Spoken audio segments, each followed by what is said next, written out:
मित्रों नमस्कार, मैं हूं राकेश कुमार। आप देख रहे हैं मत अभिमत।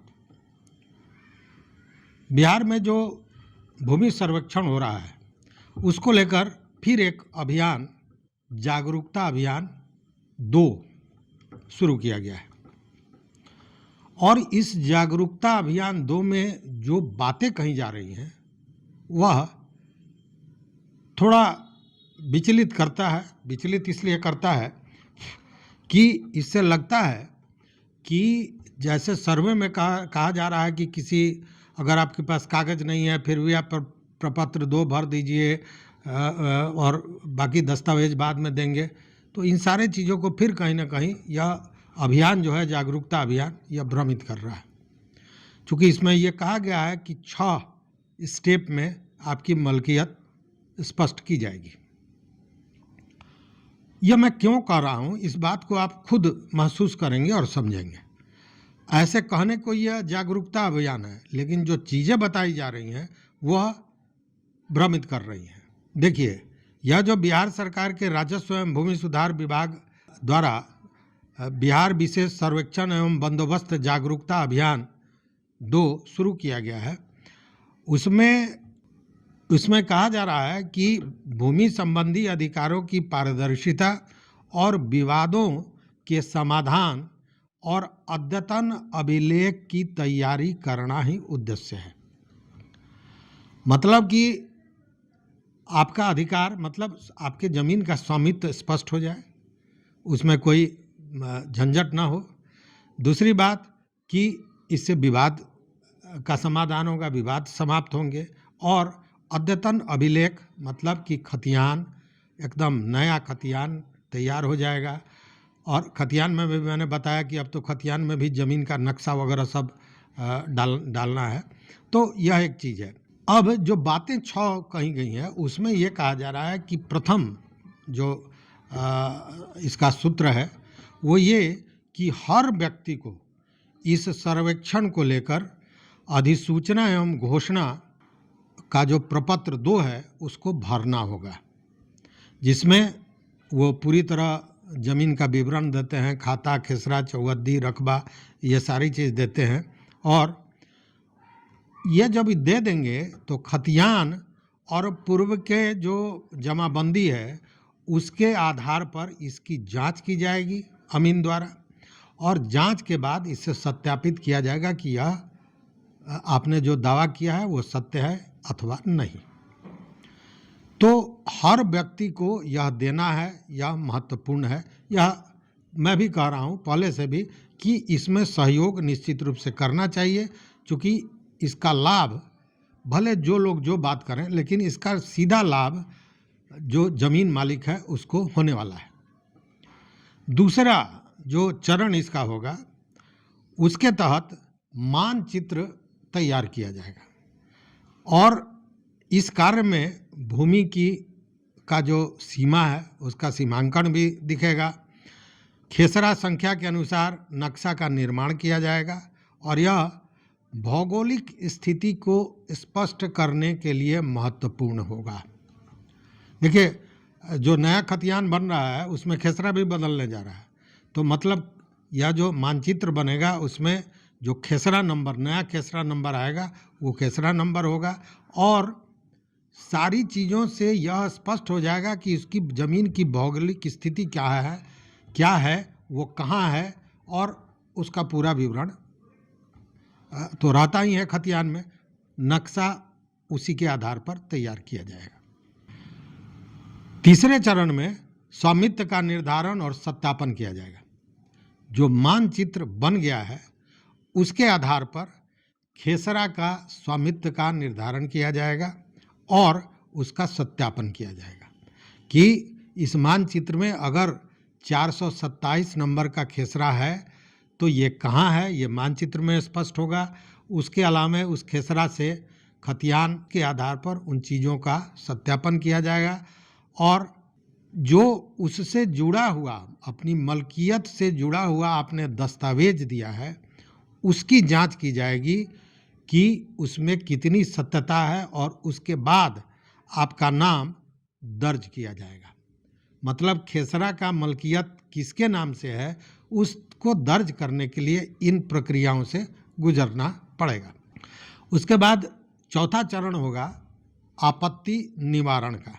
अब आपत्ति निवारण किश्तवाड़ एवं खानापूर्ति के दौरान तैयार मानचित्र एवं अभिलेखों के आधार पर जो आप आपत्ति देंगे, जो दावा दर्ज कराया जाएगी, उसकी सुनवाई की जाएगी और उसका समाधान किया जाएगा। मतलब आपत्ति आपको कहाँ हो सकता है?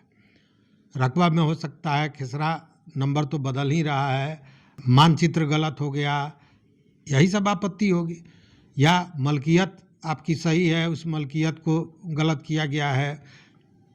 ये जो भी चीज़ें, चूँकि जब प्रैक्टिकल में चीज़ें आएंगी तो बहुत सी गलतियाँ मिलती हैं, हर काम में मिलता है, इसमें भी स्वाभाविक है कि मिलेगा। तो जब आप दावा करेंगे, अपनी आपत्ति देंगे, तो उसका समाधान किया जाएगा, उसकी सुनवाई की जाएगी और निस्तारण होगा। और पांचवें चरण में ये होगा कि अभिलेख प्रकाशन और लगान निर्धारण। जब ये सारी प्रक्रिया पूरी हो गई तब अभिलेख का प्रकाशन। अभिलेख मतलब यहाँ मलकियत का जो ओरिजिनल दस्तावेज, जिसको खतियान कहते हैं, उसका प्रकाशन होगा और उसी के आधार पर लगान का निर्धारण होगा। क्योंकि ये जो लगान है वो जब कैडेस्ट्रल सर्वे हुआ था तब जो फिक्स हुआ था वही चल रहा है, तो इस लगान का भी निर्धारण किया जाएगा। और उसके बाद बंदोबस्ती की इस प्रक्रिया को पूरा माना जाएगा।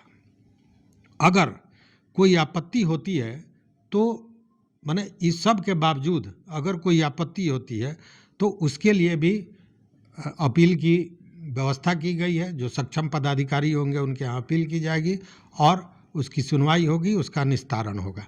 इसमें रैयतों को सहयोग देने की अपील की गई है और कहा गया है कि जो भी आवश्यक दस्तावेज है उसकी व्यवस्था कर लें और वो उसको प्रस्तुत करें। मामला तो यहीं फंसता है कि दस्तावेज लोगों के पास नहीं है, लेकिन कुछ और मामला इसमें फंस रहा है, वो समझने की बात है। और ख़ासकर उन लोगों के लिए जो बाहर रहते हैं, उनके लिए यह परेशानी का सबब हो सकता है। क्योंकि ये कहा जा रहा है कि प्रपत्र 2 जो भर रहे हैं उसमें सही जानकारी दें। अगर सही जानकारी देंगे तो ये काम आसानी से होगी, अन्यथा विवाद उत्पन्न होंगे। दूसरे में यह है कि पुराने दस्तावेज, खतियान, रसीद, नक्शा, रजिस्ट्री पेपर, इन सारे चीज़ों की व्यवस्था कर लें, क्योंकि इसकी ज़रूरत पड़ेगी जब यह टीम, सर्वे टीम आपके ज़मीन पर पहुंचेगा। क्योंकि इसी से सत्यापन होगा, आपने जो भी जानकारी दी है उसका सत्यापन इन्हीं कागजातों से होना है। दूसरी बात है कि जब अमीन निरीक्षण करने पहुंचेगा ज़मीन पर तो वहां पर आपकी उपस्थिति आवश्यक है। पहली बात कि आप पूरी तैयारी के साथ जब कागजातों के साथ वहाँ रहेंगे, कोई अगर विवाद होता है तो अमीन को वो सारी चीज़ें आप उपलब्ध कराएंगे और उस विवाद को समाप्त करेंगे। अपनी मलकियत को मजबूत करने के लिए, स्पष्ट करने के लिए यह चीज़ ज़रूरी होगा। और अगर कोई दूसरा आदमी दावा कर रहा है तो वहाँ पर सही ढंग से अपनी बात को रख सकें, अपनी पैरवी को कर सकें, इसके लिए भी रहना आवश्यक है। और इन सारे चीज़ों के बावजूद भी अगर कोई गलती रहती है तो फिर आपत्ति देने का अधिकार है, लेकिन उसमें भी यह देखना होगा कि आपत्ति को ससमय आप जमा कर दें। क्योंकि अगर आपत्ति दर्ज कराने में आप लेट किए और समय बीत गया और अगर खतियान का प्रकाशन हो गया तो फिर वो लंबा प्रोसेस हो जाएगा। तो जब आपत्ति और निराकरण का समय हो उसी समय इस आपत्ति को आप, अपना दावा जो आपको करना है उसको कर लें। तो इसमें परेशानी उन लोगों की होगी जो बाहर रहने वाले हैं। क्योंकि अब इसके लिए व्यवस्था ये होनी चाहिए कि कम से कम 15 दिन, 1 महीना पहले ये एक शेड्यूल तैयार हो जाना चाहिए कि किस गांव में, किस मौजा में कब यह टीम जा रही है, जिसको लेकर अगर कोई बाहर रह रहा है तो वो समय पर वहाँ पहुँच सके। अगर कोई काम कर रहा है तो छुट्टी ले सके, क्योंकि यह गंभीर मसला है, नहीं रहने पर निश्चित रूप से परेशानी होगी। या फिर कोई वैसा वैकल्पिक व्यवस्था हो, कोई ऐसा व्यक्ति हो जो इन सारे चीज़ों को जानता हो और वह आपके लिए वकालत कर सके, मतलब आपकी बात को रख सके। तो यह जो अभियान है, यह कहने को जागरूकता अभियान है, लेकिन इसमें बहुत सी बातें कही गई हैं और जो बातें कही जा रही हैं वो थोड़ा कहीं ना कहीं विचलित कर रहा है लोगों को, लेकिन यह सब चीज़ अपने जगह पर है। सबसे पहले हमारे और आपका जो काम है, जो कर्तव्य है, वो ये है अपने संपत्ति को बचाने के लिए कि जो हमारा दावा पत्र है, मतलब प्रपत्र 2 है, उसको ससमय भर दिया जाए। तो आशा करता हूं कि आप सभी ने भर दिया होगा, और अगर नहीं भरे हैं तो निकट भविष्य में जल्दी से जल्दी इसको भरकर अपने कर्तव्य का निर्वहन कीजिए। तो इस वीडियो में बस इतना ही। देखते रहिए मत अभिमत। मित्रों, चैनल पर नए हो सब्सक्राइब कीजिए, लाइक कीजिए, दोस्तों के साथ शेयर कीजिए और अपना विचार जरूर दीजिए। बहुत बहुत धन्यवाद। कोटिशः आभार।